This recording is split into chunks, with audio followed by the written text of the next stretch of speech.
So for example, in this particular report, a PIK3CA variant was identified. And in the traditional sense, you can most likely take this and search and obtain information with regards to all the drug treatments related to PIK3CA. But because we analyze the variant in the context of the gene and in the context of the pathway, we know that PIK3CA is related to mTOR pathway. In this regard, you might be interested in exploring mTOR inhibitor.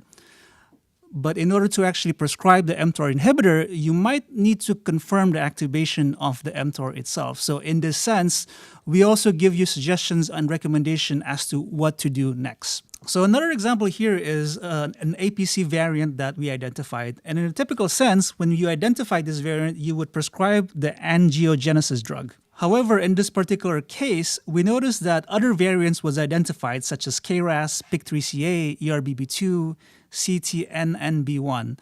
And we have evidence to suggest that if APC variant was found in addition to all these other variants, it might suggest that the effectiveness of the angiogenesis might be less than optimal, primarily because of the existence of all these other variants. Now, if you scroll down to the bottom of the screen, we take that information and summarize it into 4 subcategories. One category is treatment associated with potential clinical benefit, treatment associated with lack of clinical benefit, treatment associated with toxicity, and treatment associated with the undetermined clinical benefit.